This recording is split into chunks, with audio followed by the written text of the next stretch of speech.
permis à ceux qui n'ont pas un langage vulgaire. Comment M. Zakari ne peut pas se rendre compte que Bana Batouba là? Comment M. Zakari ne peut pas se rendre compte qu'il est député honoreur? Comment M. Zakari ne peut pas comprendre qu'il est licencié dans la communication IFASIC? Comment M. Zakari n'arrive pas non plus à comprendre que c'est la dépravation de mœurs? M. Zakari connaît bien ce langage, la dépravation de mœurs. Donc, on l'a battu. Donc, on a contre et en c'est qui ce grand homme comme M. Zakari peut tenir des propos comme ça là? Yo zonga siko population, yo zonga siko petit peuple. Au moni siko mutu moko a matina parlement, abina yena fimu. Na okanga batu nyonso ba makamba salité na télévision. Okanga batu nyonso ba bêtise na dimuno na bango en pleine heure. Les années. Comment ça va se passer? Est-ce que M. Zakari ne pouvait pas penser, Yamon a lobby, penser même à l'éducation de nos enfants? Vous pouvez avoir des comptes à rendre. Je ne refuse pas parce qu'il y a des pics de l'autre côté, de gauche à droite. Je ne refuse pas. Mais allez-y comprendre qu'il y a des propos moussous pour qui tenir.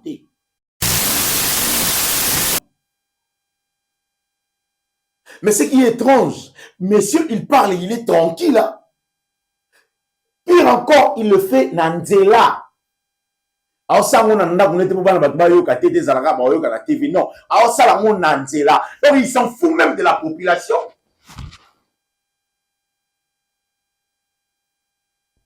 Nous devons tenir langage moko indécent publiquement. Et puis, la télévision, alors ça, on na balabala. Zabano balongo qui ça va qui poto Nanzela micro. Ou à Simbagi micro bango poto. Mais nous là madinga akenda poto parce que abotana mobali ya bato. Selon les informations, si cela est vrai, parce que bato bazui yango, na on relié information bato bazui nga na on relié. Voilà, vous êtes tellement nombreux de nous regarder sur Top Max officiel, très chers amis, très chers téléspectateurs, très chers abonnés de notre chaîne. Merci pour la confiance, la fidélité et l'attention. L'actualité nous appelle, le devoir nous oblige à être devant vos postes téléviseurs pour nous suivre des long ou à large, je dirais comme ça. Merci de m'avoir. Merci beaucoup à Maman Djema. Et pas fait 4 la ISO, beaucoup la ka, et pas fait 4 le sac on a yo, bololé et Kémy. Merci beaucoup à Sylvain Jolie, Yangonango, ya le sac dans Londres. Je te salue, la maman Chira, moi si, je te salue. Maman Claudine Bokatola, je te salue. Maman José Lusadi, Soupé, na Pessio, Mbote. Merci beaucoup encore une fois. Na base famille libota na Madrid na Pessino Mbote, maman Madrid Mbote na Bino. En tout cas, Mbote na Bino. Merci beaucoup aussi. Na Belgique, na mona bongo ma mita dina na Pessio Mbote. Na Pessio Mbote pour maman Annie Bassiper, na Bossanité 1m99, maman Annie aussi. Maman Lili meurt double na Pessio Mbote. Maman Diasonama, je te salue. La maman de Neftali, sa fille, je te salue en tout cas. Maman Marie Tabor à l'impératrice, à son éminence, je te salue. Un grand merci à maman Émilie Seti Maïnga, je te salue aussi. Un grand merci à Bande Rognon, sur la vie de Rolanda Bisso. En tout cas, à Kinshasa, c'est la coulou que je te salue. En Kabaranaï, la facilité, je te salue. C'est la coulou qui Omega Nganga, Françoise Akele, Omega Nganga Mokomo Maboko, je te salue. Françoise Akele et FK, je te salue aussi. Kada international, Saka Mbongo, Bayara. Je salue mes enfants, Yacine, Yasmine et Yanis, le plus mignon. Je te salue, Louis, à papa. Voilà, et monsieur Bandi, tenez-vous prêts, je tiens à vous informer qu'il y a de retour à Koufili, famille Nabango. Hier déjà, c'était 40 jours, il y a Matanga, il y a disparition, à 4 heures. Na kombo ya Edingo ezaka ibongo na sia mbule faki sama depuis avant-hier il attaque basaki en lobby to bandongwana ki babunda ki vraiment kuna na alliance en tout cas ezaki ya robeba na pesi bandongo nyoso oyo na biso mboti. avant de mon émission, j'aimerais essayer que tous aura parti mon pied. Il y avait un biseau les mots-là, Zachary Bababa suit. Et on se retrouve tout juste après. Juste gare à moi 30 secondes, car on est bandé le marambo, le ban, après on revient pour en continuer, pour en parler. C'est parti. Autant va bander à Bolobé le côté. Influenceuse, perte blanche, perte blanche dans mon nom. T'as le lemo couche à garde, t'as la couche. Commence par gratter couche wana mon nom wana. Ozo misa solo wana ndoki, bakanga ndoki combien de fois pour moi. Mutaye la ngate ndembandemba, na méchant na bino. Allez dégager dit. Babanda es. Yo ba ke ba muy ba la perte blanche na se mais yo perte blanche tina le lemo. T'as la le lemo za pembe, la perte blanche, t'as le lemo. On y a solo, on dégager maman na solo. Oh l'obapé, influenceuse. Le lait mon pembe wana couche wana pembe wana ce sont des pertes blanches. Ça dit ma perte blanche na se, ma perte blanche na munoko. Le lait mon ayo wana. Le lait mon ayo wana moni couche à pembe wana perte blanche.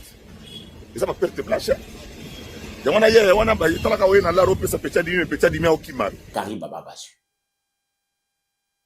Monsieur Zachary Bababa, quand vous tenez des propos comme ça, vous faites pas allusion à Bananayo.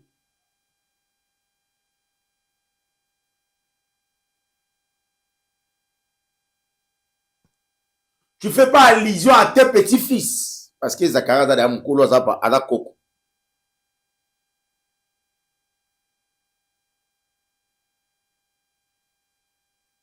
Tu ne fais pas allusion à entourage nayo, ba master nayo, bateau, ba otala yo, bateau, ba zoro, exemple.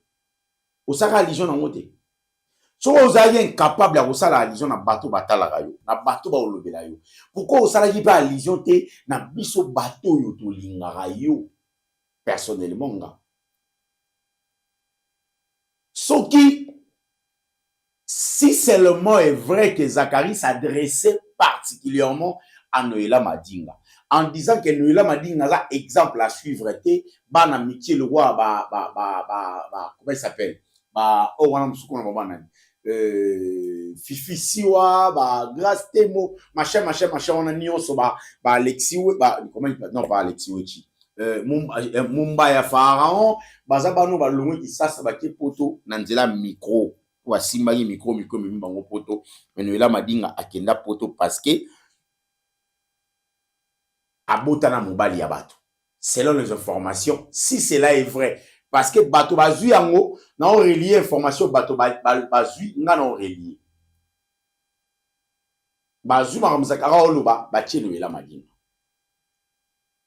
Parce qu'il y avait aussi des pics. De l'autre côté, il y a Noéla Madinga a piqué un peu, de l'autre côté, a bêté ma flèche. Ma bordure,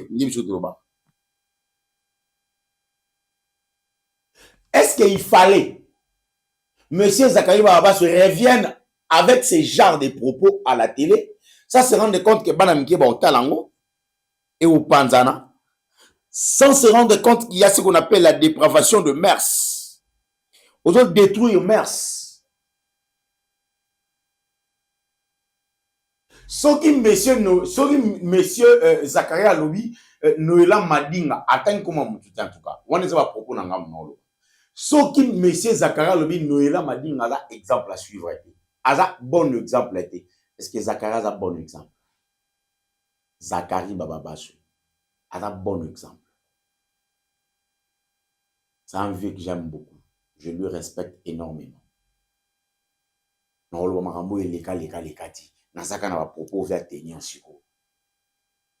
Est-ce que Zachary a se rendre compte que marambo azoloba bana na biso babotama na poto ba otala ngo bana bezo ba yeba lingala? Est-ce que Zachary na titre ya honorable ya Simba Abima aza honorable député honoraire? Un député honoraire peut passer à la télé ou bien prendre son téléphone, atteindre au téléphone ne bouille pas en roulement na moutou, aux en a ba perte blanche, et zo bimona seti na mounoko. Bon, excusez-moi les termes. Non, répétez ma ramouvé na biso Zachary Alobi. Malheureusement, je ne suis pas censé à le baron. Un député na titre honorifique, c'est-à-dire au député honoraire.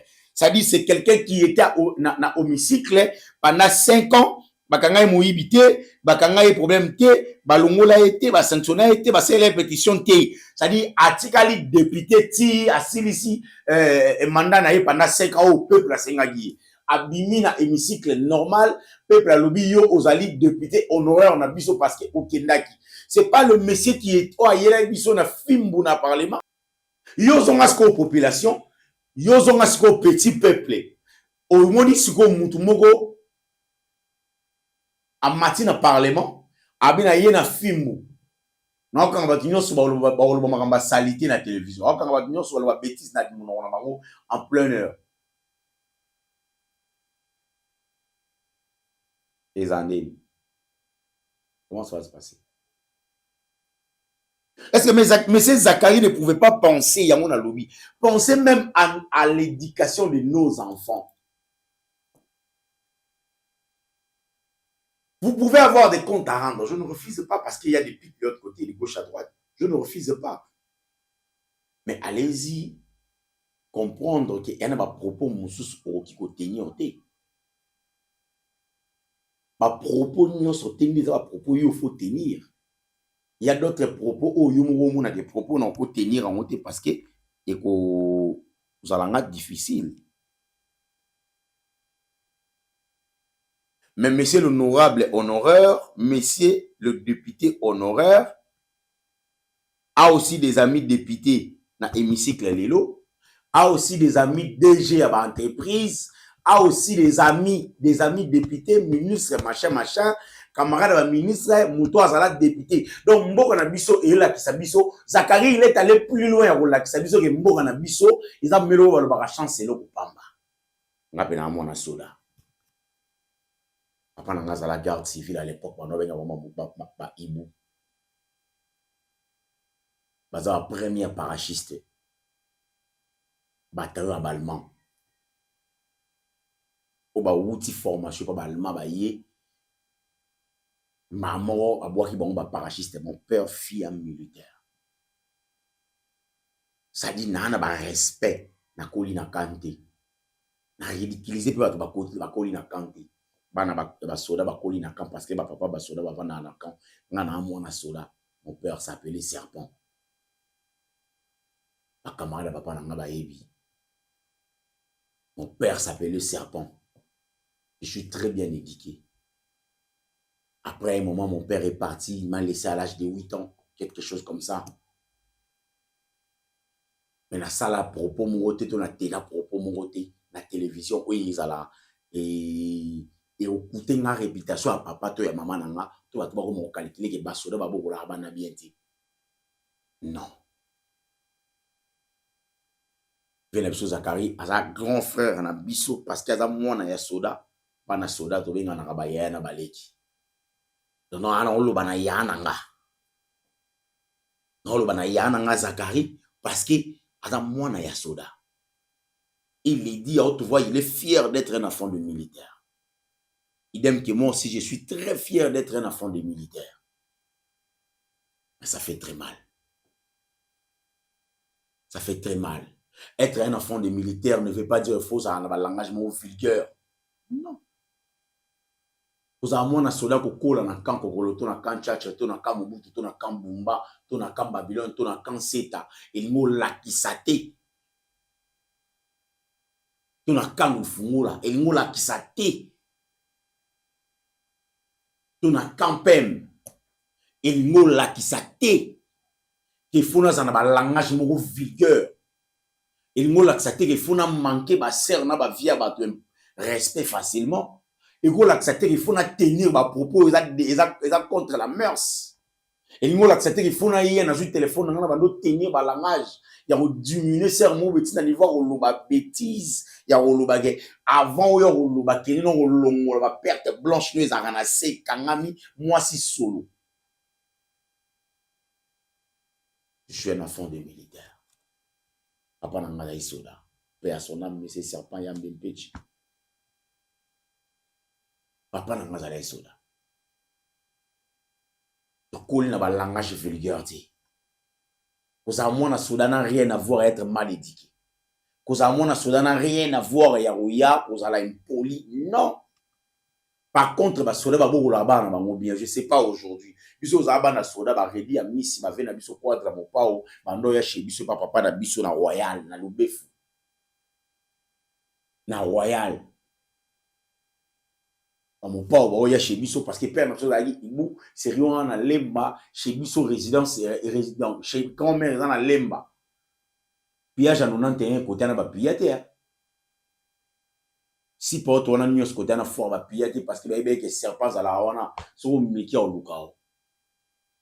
C'était pas facile. Pillage à 91 ba méga été. Par exemple, vraiment, moi, na soda, ou le père abane au panza pistolet, au panza, mundu ta panzi en wache pétrole, ache wana ache sans a unika, toujours boss, to uniki la ye, chargeur, toujours boss, to uniki la ye, gâchette, toujours boss. Ça dit, papa, nous avons soda, ou panza, mundu qui a vendu to unika, to sukola, to seka, to sara na mindu qui n'a masasi, à l'âge de 8 ans. Cela n'a pas permis à ceux qui n'ont pas langage vulgaire. Comment M. Zakari ne peut pas se rendre compte que Banabatu Baotala? Comment M. Zakari ne peut pas se rendre compte qu'il est député honoraire? Comment M. Zakari ne peut pas comprendre qu'il est licencié dans la communication dans IFASIC? Comment M. Zakari n'arrive pas non plus à comprendre que c'est la dépravation de mœurs? M. Zakari connaît bien ce langage, la dépravation de mœurs. Donc, on l'a battu. Donc, on a contre et en côté. C'est qui ce grand homme comme M. Zakari peut tenir des propos comme ça à la télé?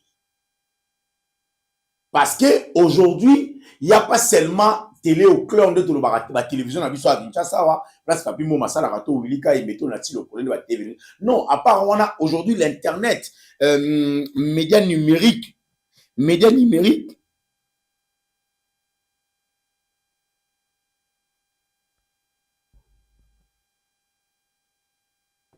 Médias numériques a un impact sur nos vies. Ça influence même notre vie quotidienne, bien évidemment. Médias numériques influencent notre vie quotidienne du jour au lendemain. S'il vous plaît. S'il vous plaît. Donc, le langage de M. Zakari, en tout cas, vient dans le respect de son méfona, c'est loi. Nasana, il sont marambo. Ba langage o M. Zakari a tenir na vidéo o non tche la bino na zoye chai awa e PZT na zumi sapi na kotisi na bimisi na new kuti e PZT solo ezaka elomo era elomo. Plus loin il y a M. Zakari za moi vulgaire. C'est la même chose. C'est la même chose. Différence, c'est Bosamabi. Bosamabi. On va regarder ça. Total en nyonso. Total en moko ou ne sais pas combien de minutes. Bati la bisson, on se retrouve tout juste après. Bati la bisson. On a été basi ya. Autant va bander à bolobé le côté. Influenceuse, perte blanche na se perte blanche na munongo. Ta le lemo couche à garde, ta la couche. Commence par gratter couche wana ya munongo wana. Ozo misa solo wana ndoki bakanga ndoki combien de fois bo mwana. Mutaye la ngate ndemba na méchant na bino. Allez dégager dit. Babanda es. Yo ba ke ba muy ba perte blanche na se mais yo perte blanche tina lolemo. Tala ndenge lolemo za pembe, ba perte blanche na lolemo. Omia solo, o dégager maman na solo. Oh l'obapé, influenceuse. Lolemo pembe wana couche wana pembe wana ce sont des pertes blanches. Ça dit ba perte blanche na se, ba perte blanche na munoko. Lolemo na yo wana moni couche pembe wana perte blanche. Et ça ba perte blanche. Ya wana ye wana ba yitala ka we na la rope sa pecha di me okimari.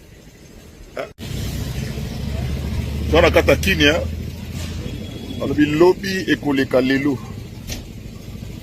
Lobby ekoleka lelo. Namoni bino muta namoni ba bendre ba banda es ba lobi ti namoni muta lo bata muta solo bata mais réponse ezali oyo vrai quinois grand spiritutu gourba oyo gourba natali namoni muta lo belo wote hein oya koloba nanga so ndemba ndemba ah naketi na komiti na kananga na ebisi bino mais na moni réaction zate je vais me défendre comme d'habitude et je vais frapper très fort na pecho na mswa mkeo ya keku na boyo oya keku bota na mobali ya grande sœur na ya bota kuna comme réfugié comme na chambre moko na ba malien na ba afghan tout ça comme réfugié na poto po bota na condition poto makene na visa comme touriste akeko nzoka keku bota ah ma petit mombi oyo na moni bino na ofanda nyebo consultation c'est vidéo na zonginga vous comprenez réponse ekozala réponse ekozala bino banani bokozwa réponse bino tout na ba journaliste bokosanga na boloba bilobela des journalistes qui n'ont pas la notion du bêtisier on attanga na poto éviter que dans toutes les télévisions du monde il y a ce qu'on appelle les bêtisiers une vidéo kobis par erreur ça dit vidéo on a filmé boy ce que ça l'erreur on a ndé mususu mais bazo filmer nga na mutu mususu et puis en faire ce qu'il veut tout le monde ne nous aime pas surtout mikolo bomo na ndé na pusani pembeni ya yemo ebera de bo ça dit boye baté to ke wat na combien na sambino les autres sabino maman na vertige hein oh véritablement na kisasa donc ça dit que gourba oh pendant autant d'années mutaye na ngate ko basi hein pourtant basi ba ke loba wana bomoni bangote pour na fa na nganye bo kasete ngana ka ngana otikala ngati na kukufa kanga boyoki banchor bosela na bino maeli réponse ekozala et puis ekozala makasi mutalela te bino batandemba na uti kuna ndemba tout ça bona boy mutasalelo kwa zate j'ai observé pendant un mois personne n'a réagi maintenant je vais vous montrer de quel bois je me suis tout maintenant nabimanga moko et puis nabundaka ngamoko la meilleure défense c'est l'attaque c'est ma théorie tous les deux momies et dans la petite autobota comme réfugié alors avec un visa touristique aola na foyer chambre kangama na ba aola na ba afghan ba chinoise ba ceux qui ba indienne bani parce que quand on dort dans un foyer c'est ça à bien à 115 chaque jour et puis on les na TV sur yo sala ni na TV simbelo hotel au sala tout simbati tout nga na sala campagne na fula nga na sala campagne na fula nga mona boa kimombe mona na sala campagne na fula kimombe mona do sala campagne côté nini OK Côte d'Ivoire boyo fouté nga ba benga sur na Côte d'Ivoire na oya pe Paris wana mombele zelanga nazoya mikenyema nazoya na ko panza bangodi oyo nzulukable nazoya ko panza bino na oleka wana po moral oyo masolo ba TV badi baneza ngai kolo na mukozi na ngoyeyo o influenceuse na landa kayo influenceuse za mutu oyo sali kamba landi yo na ba journaliste il est très culturel oyo ba yebite qu'il existe qu'on appelle le bêtisier. Le bêtisier c'est l'ensemble des ratés même des chefs d'état alo bakali kabanga sa discours à bandeli ba benga ba raté na suka mbula ba ko tchangwa benga le bêtisier bino aussi le bêtisier bo commissaire ngo et donc ça bino bo chimie consultation c'est vidéo lo ba retard to stop passer une étape mususu na koti maman na lar na voyager na no liango bien ba tintin fils sans dignité fils sans morale impoli insolente bana mike ba Joël ba manike ba bandi TV sima ba Kisinjora ba Grâce Ntemo ba jeune fille amike ba ke TV na musala yo ke TV na kindumba po mina mbala batu et puis au mina mbala batu et puis aussi au signé et puis au zupezemi OK pour boti comme réfugié tu n'es pas un modèle au salon la TV ti au vidéo ba mi babali tout à mon côté OK robota na mutabato bima c'est tout mon tata nani Sylvie wo tata biona Sylvie wo Sylvie wo yot bana mike ba Joël ba manike ba nan susu ba Kisinjora ba Grâce Temo ba pecha mike ba Fifi Siwa ba ke poto direct kini poto na boulot ya tige na micro yo sala na micro ti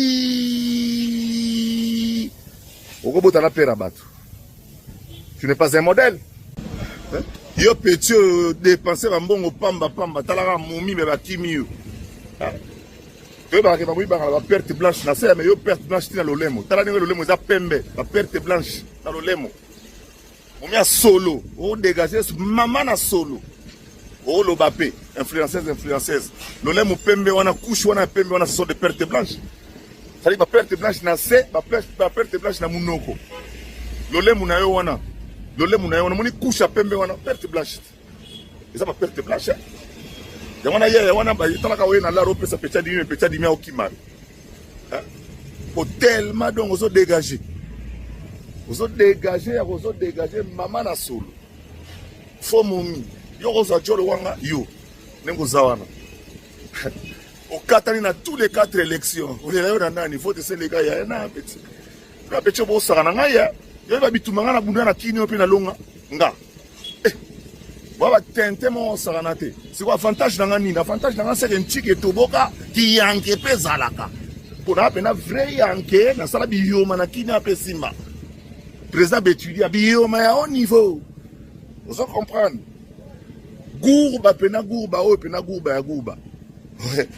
Réponse aux anabino na onyefu la bino na mikili na soya. Ba banda es ba mbendre ba ngoto bobo ba swapante. Bino pe batu. Mutaye la ngate basi ya. Autant ba bande a bolobe le côté. Influenceuse, perte blanche na se perte blanche na munongo. Ta le lemo couche gar, ta la couche. Commence par gratter couche wana ya munongo wana. Ozo misa solo wana ndoki ba kan ndoki combien de fois ba mwana. Mutaye la ngate ndemba na méchant na bino. Allez dégager di. Ba banda es. Nasi bato va comprendre. Bato va comprendre que na raison le ba makamolo. Pourquoi ça dans ce genre de bêtises tout le monde va venir biso ba Serge Kayembeti? Ba batot. Pourquoi dans ce genre de bêtises tout le monde va venir biso ba problème au kendité à motu? Nakata ba bêtises au point tout le monde va venir biso ba nkoi basilati. Tout le monde va venir biso ba die donner yango mati bwani. Vela biso a kucho kufa apo ipan ti adai tout ce que le ba bêtises a boité. Tenir des propos pareils na médias numériques. Heureusement, il y a ce qu'on appelle cybercriminalité. C'est-à-dire, organe moral de la kaka ba propos tenus à bateau na internet. Pas me roland de la vie na biso.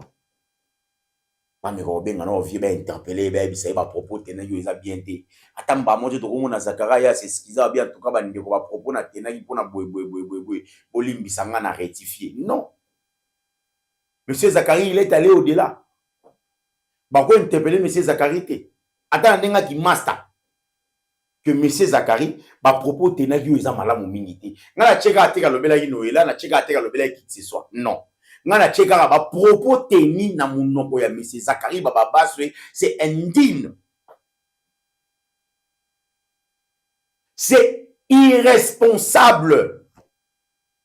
Comment un député honoraire peut tenir des propos comme ça à la télé, s'il vous plaît? Mettez-vous à ma place, s'il vous plaît. Monsieur Zakari, comme honorable, ayebi français bien kolekanga. Hein, monsieur Zakari? Ayebi français bien kolekanga. Le mot dépravation de mœurs, ça vous interpelle pas? Vous attendez quoi par le mot dépravation de mœurs? Vous n'arrivez pas à imaginer, vous ne pensez même pas à l'éducation de nos enfants, nos petits-enfants. Nos enfants ne sont pas censés avoir comme Marambo Zakara Zoloba. Parlez qu'il y a 10 ans, 11 ans, censés avoir comme Marambo Anata. Moi, on a 10 ans, je maman est perte blanche, maman est aïe. Pendant que Bisson a 4 ans, ça soit vie, sauf pour celle qui vient à moi sur usines. Les deux arabes Bisson de Tobé, ça va nous à Bisson. Na kalezaki soso kola biso so simika moi si moi ça usine. Ya bisi moi si ce cas au pesika ata mobali moti aux usines. Au moins moi ça abimi ma tero de tombier mais azoki mambango azokitsela mana sima. Le bana bakoma la trapa ba mati patron likolo. Azotambula alati kola alati sous-vêtement te amatisi a seigneur likolo. Kola ntango vimi sizaki la mobana bando la na kati. Il ne c'est pas comme ça. Et pourquoi vous cherchez qui détruit la mœurs? Pourquoi vous cherchez qui détruit la génération? C'est par des genres de propos à modèle Oyo. Moi, si y a Solo, moi, si y a Zangagou, Moi, ça, ça va perte blanche. Ah, regardons ça. Toute la deuxième vidéo. En tout cas, moi, je parle pas jusque là, parce qu'il a évité M. Zakari s'attaquer à qui personnellement. Bomoni yango bongo, ngai pe na place na yango na internet. Na ye nango na internet. Regardons ça, on se retrouve tout juste après. Christian, il y a Didier, il y a 2 vidéos. On retient la deuxième vidéo et puis on se retrouve tout juste après. C'est parti. Fille sans dignité, fille sans morale, impoli, insolente. Bana mike ba Joël, ba manike ba bandi TV sima, ba Kisinjora. Ba Grâce Ntemo, ba jeune fille amike, ba ke TV na Musala. Yo ke TV na Kindumba. Po bina mbala batu. Et puis, au milieu mbala batu, et puis aussi au signé, et puis au zupezemi. Ok, pour boti comme réfugié. Tu n'es pas un modèle. Au salon à TV, au vidéo, bah, mi babibali, tout. Attends mon côté. Ok, au beau, t'en as moutabat. Bima, c'est tout le monde a tata. Tata, nani. Sylvie, wow. Tata, bien là. Sylvie, wow. Sylvie, wow, yo. Bala Mike, ba Joël, ba Manike, ba Nansusu, ba Kisinjora, ba Grâce Ntemo. Bapesha Mike, Bafifi Siwa, Bake poto, direct kini poto, na boulot, ya tige na micro. Yo sa na micro ti. Okobota na pera batu. Tu n'es pas un modèle. Yo petit dépenser un bon pamba, talaka moumi me batimi yo. Tu vas la perte blanche na se, mais yo perte blanche na lolemo. Tala nenge lolemo za pembe, la perte blanche na lolemo. On a solo, on dégage maman na solo. Oh lo bapé, influenceuse. Lolemo pembe wana couche wana pembe wana ce sont des pertes blanches. Ça dit ba perte blanche na se, ba perte blanche na munoko. Lolemo na yo wana moni couche pembe wana perte blanche. Ça ba perte blanche. Ya wana ye wana ba talaka we na la rope sa petani. Un député en horreur, un ancien journaliste, je ne sais pas s'il est toujours ancien ou bien le directeur d'une chaîne de télévision en place ici à Kinshasa, Direct TV, au Bisoto Tchara, Somela Zakaria, maintenant, Tchara $2 à l'époque, c'était 1600 francs, 16 000, si je ne m'abuse pas, c'est entre 14 ou 16 000, quelque chose comme ça. Na pouvoir, il y a monsieur Kabila. Mais ce qui est étrange, monsieur, il parle, il est tranquille. Hein? Pire encore, il le fait Nanzela. Alors ça, on a TV, non. Alors ça, on Nanzela. Donc il s'en fout même de la population.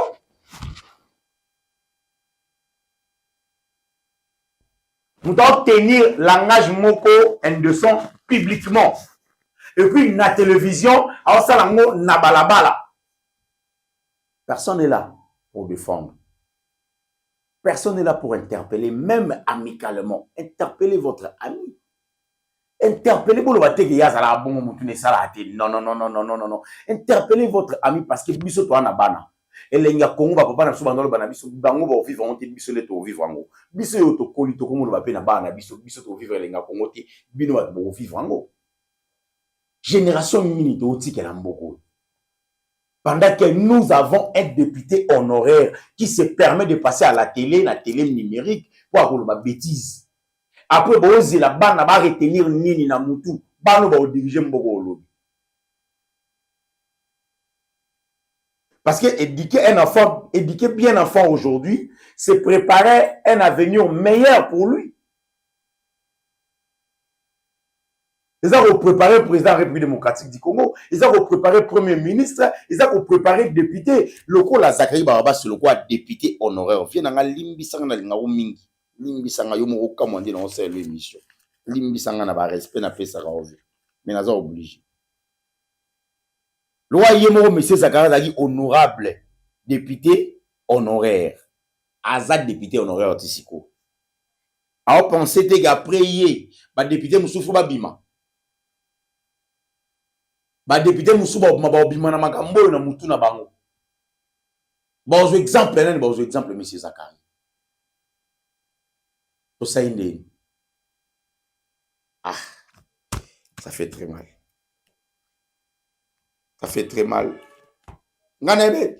En fait, ngana ebe te ki ba sœur na biso na ba vie na biso, bon ya ba internet ou ça va délire biso tout ça là na internet.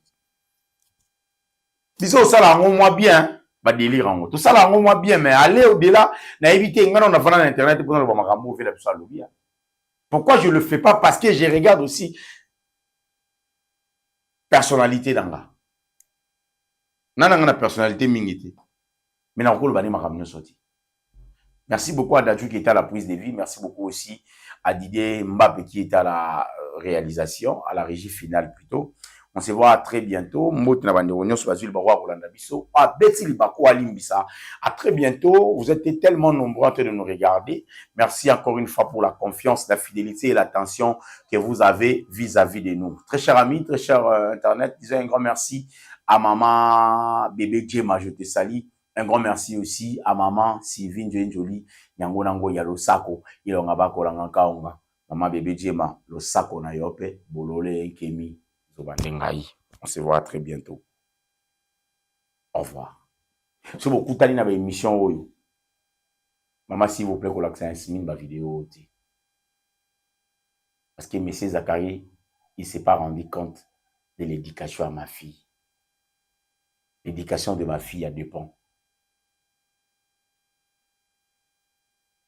En tout cas, maman Yacine, na Yanis, bana nga bata ba vidéo ti. Veillez c'est bana bata la monter parce que l'éducation de mes enfants en dépend. En dépend vraiment. C'est très important. À très bientôt, mes enfants, je vous aime énormément. Au revoir. Bye.